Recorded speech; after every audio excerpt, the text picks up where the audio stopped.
രസകരമായിട്ടുള്ള ഗ്രാമീണ ജീവിതത്തിലൂടെയാണ് മുന്നോട്ട് പോയിക്കൊണ്ടിരിക്കുന്നത്. ഹിന്ദുപൂർ എന്ന് പറയുന്ന പ്രദേശത്താണ് ഇപ്പോൾ നമ്മളുള്ളത്. രാവിലെ ഒരു ചായ കുടിച്ചിട്ടാകാം യാത്ര എന്നുള്ള രീതിയിലാണ് ഞങ്ങളിവിടെ നിർത്തിയത്. ഇവിടെ നിന്ന് കുറച്ച് മുന്നിലേക്ക് പോയി കഴിഞ്ഞാൽ കുളിക്കാൻ പറ്റുന്ന പോലത്തെ ഒരു തടാകം കാണാൻ സാധിക്കും. അവിടേക്കാണ് നമ്മുടെ യാത്ര. അങ്ങനെ നമ്മൾ ചായ കുടിക്കാൻ നിർത്തിയതിൻ്റെ നേരെ ഓപ്പോസിറ്റ് എന്തോ ഒരു കമ്പനി ഉണ്ട് എന്നുള്ളത് മനസ്സിലാക്കാൻ സാധിച്ചു. അങ്ങനെ ആ കമ്പനിക്ക് ചുറ്റുമായിട്ട് കുറേ ഓട്ടോകളൊക്കെ തന്നെ പാർക്കിംഗ് ചെയ്ത് നിർത്തിയിട്ടുണ്ട്.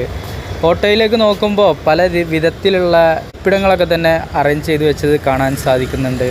ഇവിടുത്തെ ഓട്ടോകളിലൊക്കെ 15 പേരാണ് കണക്ക് എന്നുള്ളതൊക്കെ ഞെട്ടിപ്പിക്കുന്ന ഒരു കാഴ്ചയാണ്. അങ്ങനെ നമ്മൾ മുന്നിലേക്ക് വന്നപ്പോൾ ഇതുപോലത്തെ ഒരു സ്കൂൾ കാണാൻ സാധിച്ചു.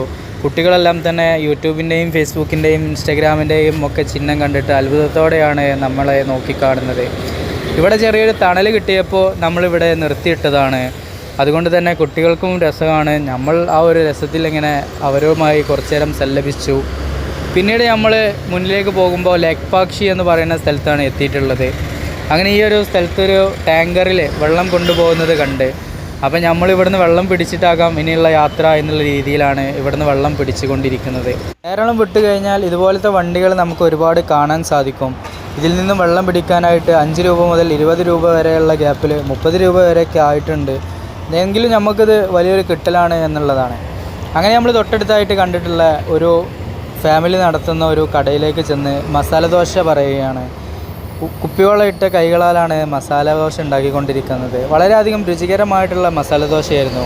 ലേപാക്ഷി എന്ന് പറയുന്ന ഈ ഒരു സ്ഥലത്തേക്ക് പോകുമ്പോൾ കിട്ടുന്ന ആ ഒരു റോഡിൻ്റെ തുടക്ക ഭാഗത്തായിട്ടാണ് ഈ ഒരു കട വരുന്നത്. ഫാമിലി ആയിട്ട് നടത്തുന്ന കട ആയതുകൊണ്ട് തന്നെ അതിൻ്റേതായ വൃത്തി കാര്യങ്ങളൊക്കെ തന്നെ നമുക്ക് ഇവിടുന്ന് കാണാൻ സാധിച്ചു. ഏകദേശം കർണാടക ബോർഡറിലേക്ക് ഇവിടുന്ന് 10 കിലോമീറ്റർ മാത്രമേ ദൂരമുള്ളൂ. അതുകൊണ്ട് തന്നെ ആ ഒരു ടച്ചിങ്ങും ഇവിടെ വരുന്നുണ്ട്. ആരോട് ചോദിച്ചാലും ബാംഗ്ലൂർ എന്നുള്ള ആ ഒരു കൺസെപ്റ്റിനോടാണ് യോജിച്ച് നിൽക്കുന്നതായിട്ട് തോന്നിയിട്ടുള്ളത്. അഫ്താബ് അവിടെ മസാല ദോശ കഴിച്ചുകൊണ്ടിരിക്കുകയാണ്. ഞാനപ്പോൾ എനിക്ക് ഇടുന്ന മസാല ദോശയുടെ വീഡിയോ കാര്യങ്ങളൊക്കെ എടുത്തുകൊണ്ടിരിക്കുകയാണ്. കുറേ ദിവസങ്ങൾക്ക് ശേഷം ഇത്രയും വൃത്തിയുള്ളൊരു കട ആദ്യമായിട്ടാണ് കാണുന്നത്. ഈ ഒരു ഫാമിലി താമസിക്കുന്നത് മുകളിലാണെന്ന് തോന്നിപ്പോകും. കുട്ടികളൊക്കെ തന്നെ ബാഗുമായി മുകളിലേക്കൊക്കെ പോകുന്ന കാഴ്ചയും നമുക്ക് കാണാൻ സാധിക്കുന്നുണ്ട്.